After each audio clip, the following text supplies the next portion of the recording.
So hello and welcome to my channel Way to PCS. Myself Manoj Kumar. तो आज हम फिर अपने मेंस का जो लेक्चर 3 है उसमें लेक्चर नंबर 6 लेके आए हैं, जिसका टॉपिक है role of Bihar in civil disobedience movement, सविनय अवज्ञा आंदोलन में बिहार की भूमिका। ओके, जैसा कि लास्ट क्वेश्चन में हम बताए थे कि जब कभी भी इस तरह का क्वेश्चन रहेगा तो इंट्रो, बॉडी पार्ट और जो कंक्लूजन होगा, इस सब में हम लोग इंडिया को भी साथ में करते चलेंगे कि क्या पता अगर वो इंडिया का पूछ ले, ऐसा स्पेसिफिकली ना पूछें, एक पार्ट इंडिया का रहे और एक बिहार का रहे। तो यहाँ पे जो मैं आपको आंसर डिस्कशन करने वाला हूँ वो हॉलिस्टिक अप्रोच रहेगा, उसमें सारी चीज रहेंगी। तो इससे पहले अगर आप मेरे चैनल पे नए हैं तो please like share and subscribe जरूर कीजिएगा मेरे चैनल को। चलिए वीडियो को शुरू करते हैं।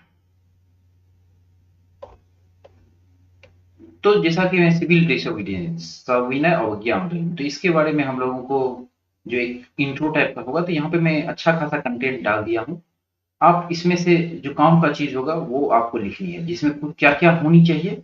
तो आपको ये बताना चाहिए कि गांधी जी का 11 पॉइंट एजेंडा था, एक डिमांड दिए थे और उसको बोले थे वो कि आपको 31 जनवरी 1930 से पहले ब्रिटिश गवर्नमेंट को इसको मानना था, और जैसे अगर वो नहीं मानेंगे तो हम लोग सिविल डिसओबीडियंस मूवमेंट शुरू करेंगे, जिसको शॉर्ट में हम लोग सीडीएम कहते हैं। वो नहीं माना गया और गांधी जी फाइनली तैयार हो गए कि हाँ चलिए अब हम लोग सीडीएम करते हैं। 12 मार्च को, ये डेट याद रखिएगा, पुलिस में भी पूछा जाता है, को वो अपने 78 फॉलोअर्स के साथ निकले डांडी की तरफ सॉल्ट लॉ को ब्रेक करने के लिए, जिसमें में बिहार के गिरिधारी चौधरी, ये एकमात्र बिहार के नागरिक थे जो कि इसमें शामिल हुए थे। तो ये नाम आप याद रखिएगा, पुलिस में भी पूछा जा सकता है। फिर क्वेश्चन बनता है कि सॉल्ट ही आखिर क्यों, कुछ और भी तो ले सकते थे। तो उसके लिए क्या था कि सॉल्ट वाज यूनिवर्सली यूज, चाहे अपर कास्ट, लोअर कास्ट, चाहे रिच हो चाहे पुअर हो, सभी लोग इसको यूज करते थे। एक तो ये कारण था, और दूसरा महात्मा गांधी जी का मानना था कि दिस टैक्स, ये जो टैक्स है, most inhuman pool of tax में से एक है। ये जो है ये मानवता पर एक तरह से थोपा गया जो सबसे गंदा टैक्स है वो है, क्योंकि एटलीस्ट नमक का, भाई जो नमक खाना के लिए चीज है, बेसिक नीड्स है, उसकी जरूरत सबको है, और उस पे टैक्स लगाया जा रहा है, ये एक अच्छा बात नहीं है। फाइनली यहाँ पे सेम चीज 78 फॉलोअर्स थे, तो यहाँ पे मैं कुछ पॉइंट्स को हाईलाइट कर दिया हूँ जो कि कीवर्ड्स है, आपके आंसर में ये पॉइंट्स कहीं ना कहीं दिखनी चाहिए। ओके, तो 78 फॉलोअर्स के साथ गांधी जी जो है वो वहां से चले, और 240 माइल्स के डिस्टेंस उनको था उनके आश्रम से यहाँ तक। किस आश्रम से चले थे? तो साबरमती आश्रम से। तो वहां से यहाँ तक इनको 240 माइल का डिस्टेंस था। 12 मार्च को चले, 24 दिन की यात्रा के बाद वो 6 अप्रैल को वहां पहुंचे और सॉल्ट लॉ को ब्रेक किए। ओके, तो सॉल्ट लॉ ब्रेक करने से पहले, उन्होंने जाने से पहले ही इसमें कुछ डायरेक्शंस दिए थे कि हम लोगों को क्या क्या अपनानी है। तो सबसे पहला, to start the breaking of salt law wherever possible. दूसरा, ये लिक्विड शॉप, आप अगर एनसीएम पढ़े होंगे तो वहां पे भी था कि लिक्विड शॉप जो है उसको पिकेटिंग, उसको बंद करवाना है। Refusal of payment of taxes, जो हम लोग टैक्स देते थे किसी भी तरह से गवर्नमेंट जो मांग रहे हैं वो हम लोग नहीं देंगे। अब बॉयकॉट करेंगे किसका? तो कोर्ट का, जो लॉयर्स है उन लोगों से रिक्वेस्ट किया गया, और वो बोले कि ये सारा चीज करते हुए हम लोगों को ट्रूथ और नॉन वायलेंस, ये हम लोगों का मेन पिलर है जिस पे बने रहना है। तो ये सारा चीज जो है वो बोले थे कि ये सारा चीज अपना प्लान रहेगा जिसके तहत हम लोग सिविल डिसोबीडियंस को आगे बढ़ाएंगे। तो यहाँ पे आप हिंदी में भी वो सारा चीज देख सकते हैं कि क्या क्या उनको करना था।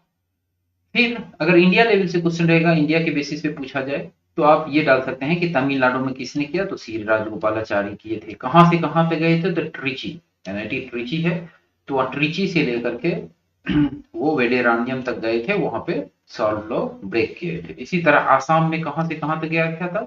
सियालहट से नोखाली तक, बंगाल में। फिर आंध्र प्रदेश में आप देखिएगा, तो इसी तरह से बहुत जगह पे ये सारा चीज किया गया। और कुछ दिनों के लिए लोगों को तो इस तरह से ये जो सीडीएम था इसका प्रभाव इतना था कि पैरेलल गवर्नमेंट तक चलने लगी थी। तो अगर आप देखिएगा कि चिटगांव में, तो चिटगांव में कौन थे? सूरी सेन के नेतृत्व में वहां पे रिवॉल्यूशनरी सब जो थे वो लोग गवर्नमेंट के ऊपर कंट्रोल कर लिए और फिर वो लोग अपने हिसाब से गवर्नमेंट चलाने लगे, एक तरह से समझिए।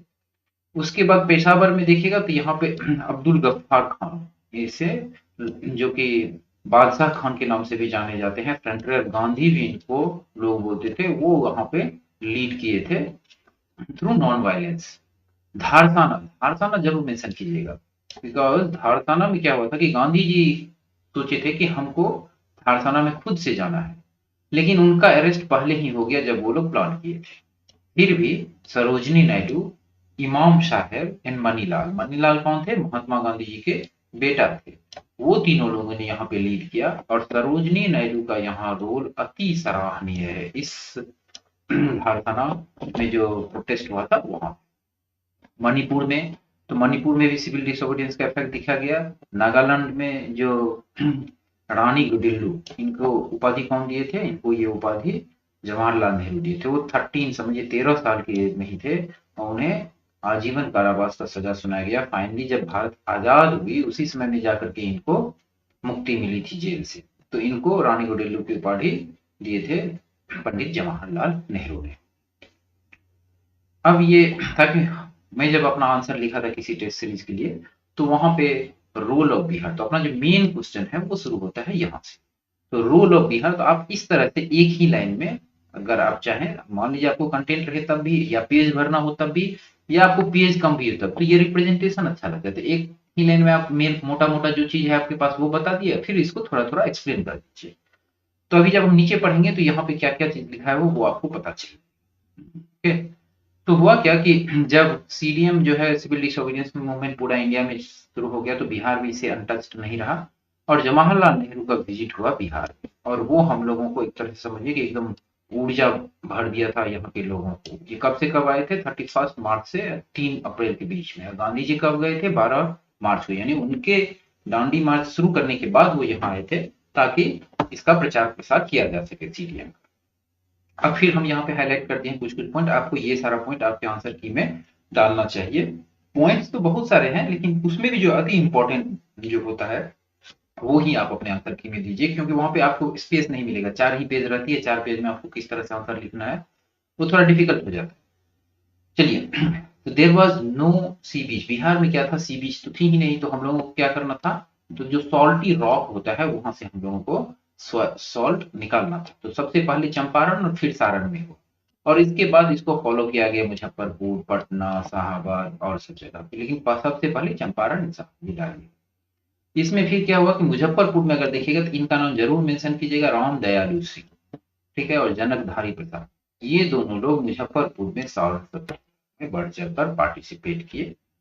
पटना में जो है वो नारवास पिंड, सब कभी कभी लोग नखास पिंड भी बोला जाता है, वहां पे सॉल्ट सॉल्ट बनाया गया और फिर वहां पे सॉल्ट लॉ ब्रेक किया गया, सीडीएम का शुरुआत किया गया। इसी तरह सत्यनारायण सिन्हा, तो ये कहाँ पे? दरभंगा में, जो कि नॉर्थ बिहार का एरिया है, मिथिलांचल का पार्ट है, उस एरिया में सत्यनारायण सिन्हा जी है, वो भी रॉक से सॉल्ट में। फाइनली ये सारा चीज हुआ, सीडीएम इतना पीक पे चला गया तो 4 मई को ही गांधी जी को अरेस्ट कर लिया गया, जिसके अगेंस्ट में प्रोटेस्ट में बिहार स्टेट कांग्रेस कमेटी जो था वो धरना देने के लिए लोगों को बताया कि अब हम लोग यहाँ पे धरना देंगे, लिक्विड शॉप बंद कराएंगे, शॉप सबको सील करवाएंगे, फॉरेन क्लोथ को वर्कआउट करेंगे, और ये सिर्फ एक ही 2 जगह नहीं पूरे बिहार में किया जाए। उसके बाद क्या हुआ कि एक स्वदेशी ऑर्गेनाइजेशन का गठन किया गया, किसके द्वारा? सर अली इमाम। और वमेन का पार्ट हम लोग लास्ट में फिर से भी देख लेंगे, फिर भी यहाँ पे विंध्यवासिनी देवी जी थी, ये यहाँ पे पटना में फॉरेन क्लॉथ का बॉयकॉट करने में इनका सबसे अधिक रोल रहा। फिर इसका इंटेंसिटी आप समझ सकते हैं कि जेल में जो कैदी था छपरा जेल में, वो लोग बोले कि नहीं नहीं अब तो मुझे भी इसमें पार्टिसिपेट करना है और हम लोग नंगा रहेंगे फिर भी अपना ब्रिटिश का जो क्लॉथ है वो नहीं पहनेंगे, इसीलिए मुझे स्वदेशी क्लॉथ ही चाहिए। फाइनली उनको देना पड़ा और फिर जाके ये हड़ताल बंद हुआ। जगह जगह पे चौकीदारी टैक्स, ये खास करके बेगूसराय का जो एरिया है उसमें देने के लिए किसानों ने मना कर दिया, गांव वालों ने मना कर दिया, क्योंकि वो लोग ये समझते थे कि ये जो चौकीदार है वो चौकीदार का काम कम करता है और ब्रिटिश के लिए एजेंट का काम करता है। तो इसीलिए वो लोग चौकीदारी कर देना बंद कर दिया। Government force become too violent, sorry यहाँ स्पेल हो गया, टी डबल होगा, तो too violent to curb the satyagrahi, many of them were injured by the lathi charge. तो गवर्नमेंट भी जो था इसको वायलेंटली दबाने का कोशिश किया। राजेंद्र प्रसाद, प्रोफेसर अब्दुल वारी और राय बहादुर द्वारकानाथ वो जो था अपना मेंबरशिप से रिजाइन दे दिए काउंसिल से एज ए प्रोटेस्ट, क्योंकि ब्रिटिशर्स जो है बहुत अधिक मात्रा में वायलेंस अपनाने लगे, पुलिस फोर्स का बल का यूज करने लगे सीडीएम को दमन करने के लिए। Congress was declared illegal, Congress को जो है ब्रिटिश गवर्नमेंट के द्वारा इलीगल घोषित कर दिया गया। राजेंद्र प्रसाद को पकड़ लिया गया और उनको जेल में डाल दिया गया और 6 महीना का सजा सुनाया। लेकिन गवर्नमेंट को कुछ ही दिनों में ये समझ में आ गई कि इससे करने से कुछ होने वाला नहीं है, प्रोटेस्ट और तेज हो गए।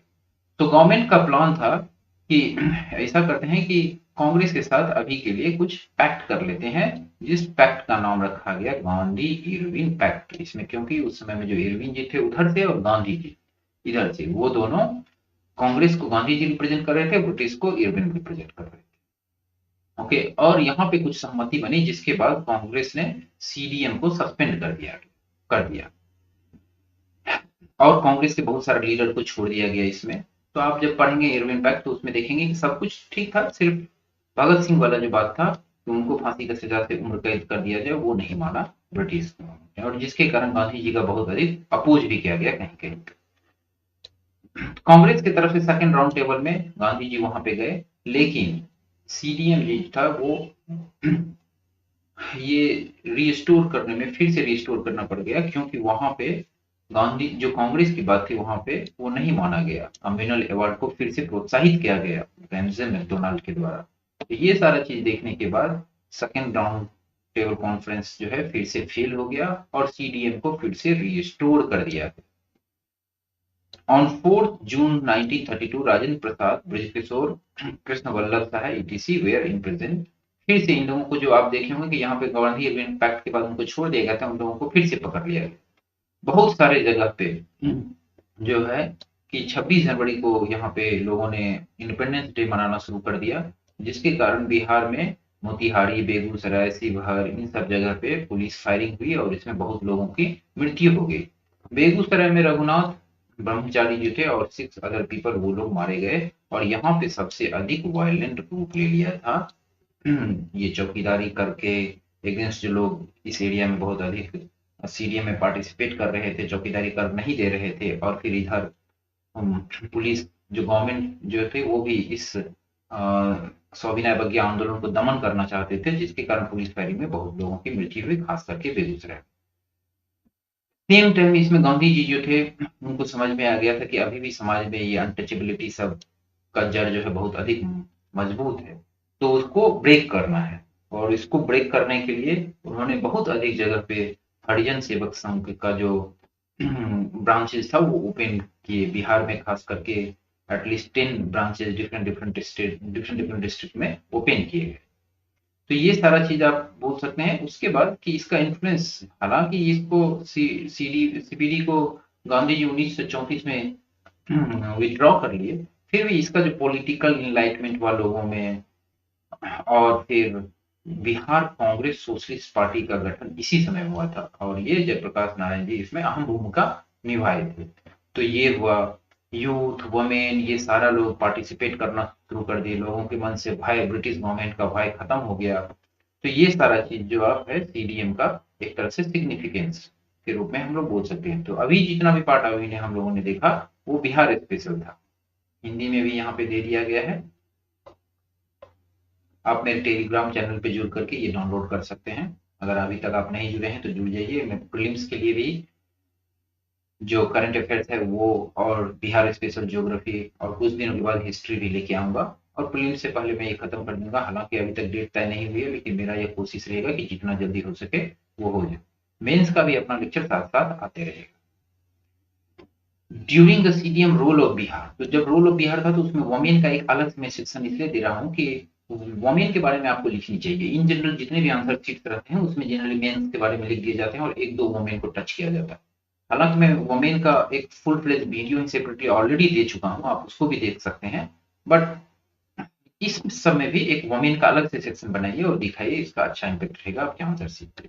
तो श्रीमती सैलवाला राय, वो क्या की थी, led the women procession for violation of salt law, कहाँ पे, संथाल परगना में। विंध्यवासिनी देवी ऊपर में ही हम लोग देखे थे, वो पटना में बॉयकॉट जो हुआ था फॉरेन क्लोथ का, उसमें अहम भूमिका निभाई थी। सरस्वती देवी, सुधा देवी, ये लोग हजारीबाग में अरेस्ट किए गए, ये कांग्रेस कमेटी के वहां के अध्यक्ष थी।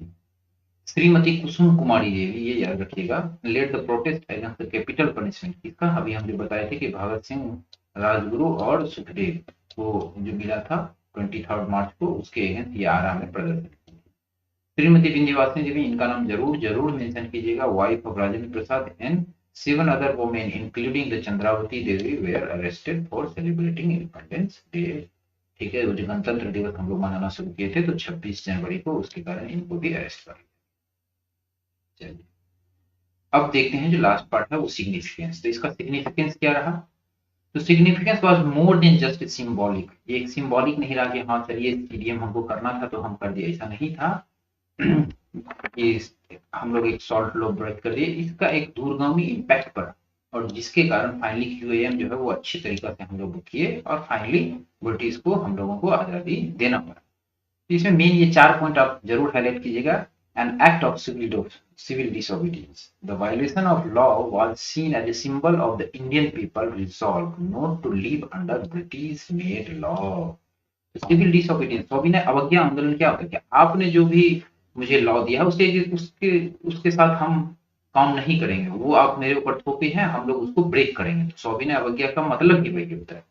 तो यहाँ पे गवर्नमेंट को ये इंडियन पीपल के द्वारा बता दिया गया कि अभी अब आप जो मुझसे मेरे ऊपर लॉ थोप रहे हैं उससे काम नहीं चलेगा, जो अनकॉन्स्टिट्यूशनल चीजें हैं वो हम लोग नहीं मानेंगे। तो एक तरह से ये प्रेरणा लोगों में जग गई। मास मूवमेंट, तो मास मूवमेंट में आप बोल सकते हैं कि इसमें क्या हुआ था कि देखिए ये इससे पहले ही कांग्रेस ने क्या किया था कि कांग्रेस अपना जो भी 25 पैसे कर दिया था एंट्री फी, तो उससे विलेज लेवल तक पहुंच गया था। और गांधी जी इस सॉल्ट लॉ को लेकर के पूरा मास कैंपेन चले, इसमें वोमेन, हर एक उच्च जाति निम्न जाति के लोग, रिच पुअर, वो सभी लोग पार्टिसिपेट करना शुरू कर दिए। Upheld principle of self help, तो Gandhi ji had already popularise khadi को, जो गांधी जी है वो नॉ कोऑपरेशन मूवमेंट में पॉपुलराइज कर दिए थे। इससे क्या हुआ कि रूरल लोगों का इनकम जो है वो बढ़ना शुरू हो गया। By making salt as a competence of civil disobedience, he reiterated the importance of self help। और इसके बाद खादी के बाद वो सॉल्ट जो कि सभी लोग यूज करते थे उसको ला करके फिर से जो सेल्फ हेल्प है कि अपना आप से खुद से ही आपको जो करना है वो कीजिए, बाहरी लोगों पे ज्यादा डिपेंडेंट मत रहिए, उस प्रिंसिपल को फिर से ये अपहोल्ड किए। और अभी आप हमको बता सकते हैं कि किस सेल्फ हेल्प ग्रुप जो है वो कहाँ पे, किस आर्टिकल में लिखा हुआ है, किस भाग में है अपने कॉन्स्टिट्यूशन का। उसके बाद कमेंट बॉक्स में आप लिखिएगा, आंसर मैं नेक्स्ट वीडियो में दे दूंगा। ए नॉन वायलेंट सत्याग्रह, हम आपको क्या बता दें कि पहले ही गांधी जी बोल दिए थे कि हम लोगों का जो प्रिंसिपल, मेन प्रिंसिपल रहेगा वो क्या रहेगा, वो रहेगा नॉन वायलेंट एंड ट्रूथ। वो नॉन वायलेंट पे क्यों अधिक जोर दे रहे थे कि एनसीएम में उन्होंने देख लिया था कि चौरी चौरा कांड में वायलेंस का यूज किया गया था, तो इसीलिए वो पहले ही बोलते थे कि इस बार का जो मेन फोकस है अपना इस आंदोलन का, वो सीडीएम में ट्रूथ और नॉन वायलेंस होनी ही होनी चाहिए, ताकि हम लोग इसको आगे कर सकते हैं। तो ये 4 पॉइंट आप इसके सिग्निफिकेंस में डाल दीजिएगा, फिर एक अच्छा सा कंक्लूजन बैलेंस्ड वे में लिख दीजिएगा, और उसमें ये लिख दीजिए कि सीडीएम का इम्पैक्ट ये रहा, जिसके कारण जो नेक्स्ट क्यूआईएम हुआ क्विट इंडिया मूवमेंट, जिसमें फाइनली उसके बाद हम लोगों को आजादी मिल गई। तो आप ये बोल दीजिएगा कि उसके लिए एक तरह से स्पार्क का काम किया। तो एक बैलेंस्ड आंसर डाल दीजिए। तो इस क्वेश्चन के आंसर से आप देखिएगा कि आपको इंडिया का पार्ट है वो भी कवर हो जाएगा, बिहार का पार्ट है वो भी कवर हो जाएगा। तो इतना कंटेंट जो है वो सफिशियंट है। आप अपने नोटबुक पे जरूर लिख लीजिएगा, अपने भाषा में लिखिएगा, वही काम आएगा आपको मेंस में। क्योंकि उस पढ़ाई का कोई वैल्यू नहीं है जिसको कि आप एग्जाम से 7 दिन पहले रिवीजन नहीं कर पाए। जब तक रिवीजन नहीं कीजिएगा तब तक मेंस में लिखाएगा नहीं, चाहे हम लिखाएं या कोई और किसी का नोट ले लीजिए, उससे कुछ नहीं होने। तो प्लीज प्लीज आप अपना नोट पे इसको नोट डाउन कीजिए, और प्रॉपरली जिस भाषा में आप लिखते हैं उसमें अच्छा से लिखिए, और आपका जो खुद का भाषा रहेगा वो आपको अच्छी तरह से याद भी होगा। क्योंकि वो आपके सबकॉन्शियस माइंड में जाकर के सेट हो जाता है, जब आप उसको बार-बार रिवीजन कीजिएगा और फिर वहाँ पे आप फाइनली लिख लीजिए। चलिए, तो अगर आपको मेरा ये वीडियो अच्छा लगता है तो please do like, share and subscribe my channel. Thank you very much.